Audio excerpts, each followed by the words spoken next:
Today I asked Ramon and the Youth Rising team to meet us here at the end of our 700-kilometer journey from Timmins to Queen's Park to have a rally, a peaceful rally, to spread more information, more awareness, and then at the end of it to do a call out to all First Nations across the Canada. Yeah. Any more you want to add? So this will be our 4th official rally as Okiniwak, and over the time our main goal is to amplify the Indigenous, First Nation, Métis, Inuit youth and amplify their voices to the world, and to show them just how much we oppose Bill 5 and C5, but it's bigger than these two legislations. And even though this movement was grown and sparked from it, it's for Indigenous equity, equality, and to protect the land, environmental stewardship. And we're hoping to grow more than just rallies, but this is how to get the word out there. Tristan, when did you start your journey to Queen's Park? I believe we started about July 15th. We had a sweat lodge ceremony first, and at that ceremony I asked the old ones to walk with us, protect us along the way. And then the next day we went to the MP's office on 3rd Avenue just to say, we're starting. It wasn't a big thing. I wanted to keep it really low key because I wanted our walkers to focus on praying those first few days before we became well known, because the walk was a ceremony walk. We followed protocol every day, and we followed that sweetgrass path all the way here. You've met people along the way, presumably, and what has been the reaction from people who've encountered you? Well, it's been mixed. I'd say from North Bay to Timmins, it was all positive. Anytime we met with our Indigenous brothers and sisters, there was always support, there was always love. When we met with Canadians, it was generalized, why are you doing this? And then I would question them, what do you understand about treaty? Well, the wampum belt, I got a lot of that. And I said, okay, but what do you know about the treaty of the territory you're residing on? Well, I don't know. So we would explain it to them in a kind way, and then tell them how it was an oral agreement when it happened in 1905, and what was written on the paper, we couldn't read it at the time. We couldn't translate the words. So the verbal agreement that was made was to us the treaty. That's what we uphold because it's been passed down through generations. When we got south of North Bay, anytime we met Canadians, it was a lot of cold stares. I felt like we were really in conservative country. A lot of the townships we passed through were majority non-Indigenous, white Canadians, and there was no warmth. Just a lot of stares, a lot of questions. Why are you doing this? And then we would explain, and well, you're not even from here. You're from the north. Stick to the north.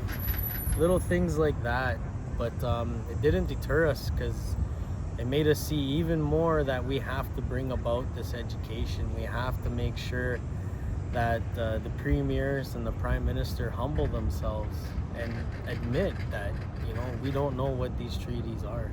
We're going about this in a wrong way. Let's work together. That's what the treaties were created for, so Indigenous people and Canadians can move forward together, because that's what it was supposed to be. Prosperity for all, sharing the land. We still want to continue that.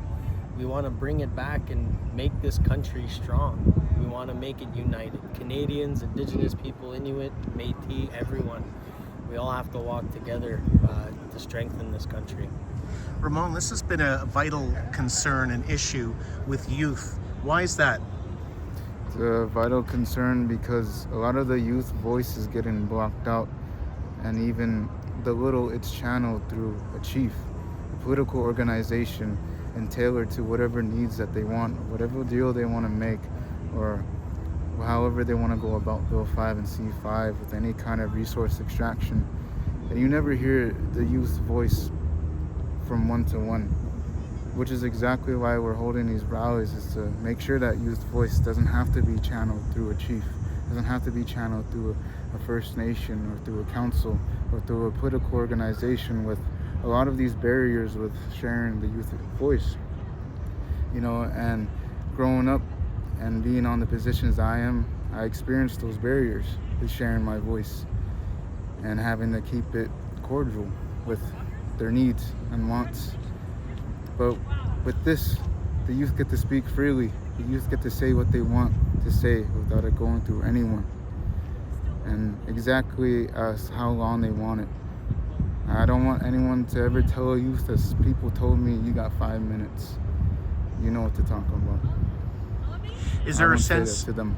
Is there a sense among youth that whatever legislation that's passed today, the youth are the ones who are going to have to live with this? Yes. If you ask every single First Nations youth, especially with the most impacted communities that to be impacted are Mishkegawak area with the Ring of Fire. And we met with our youth, and they know that they're going to be the most impacted. They know that if they don't stand now, then it's just a matter of time before the same kind of assimilation comes for us. And with this new day and age, there's not much that we can do other than be kicked over if we don't stand now, especially as Doug Ford gets ready and strengthens their plan. So these youth, instead of using their bodies, they're using their voices to share. That's their power. Tristan, cynics would look at this and say, well, Doug Ford's Conservatives have a majority government. They can do whatever they want. What is the best scenario? What can possibly happen, do you feel, by these repeated demonstrations from youth, from your walkers? What do you feel can happen through this repeated messaging? Well, my end goal has always been education, because you can't really understand treaties unless you're a part of ceremonies. That's where you start to learn about the spirit and intent that was put into those signings from our perspective. All Doug Ford has is what he can read in a history book, but he doesn't have our oral history passed down. So what I would really love to see is our own Indigenous leadership, the Canadian leadership, the premiers, the Prime Minister, to sit down, at a week or two gathering where our treaty chiefs, who are not INAC chiefs, they are descendants of hereditary chiefs, pipemen, and headmen who were at signings of treaty. These treaty chiefs are told by the Gokomuk and Moshamuk that people will never vote them in. But if they want that title, if they want to share that education, they have to take it. And when they take it, it's not to be greedy. It's to educate people. It's to share with the people. It's for the people. A lot of our treaty chiefs, they see how poor our communities are. If our community's not eating, they're not eating.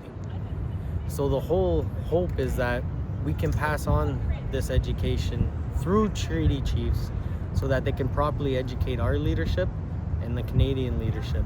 And that way we can have a true understanding of what treaties are and the way it's supposed to be, and not how it's been the past 150 years. So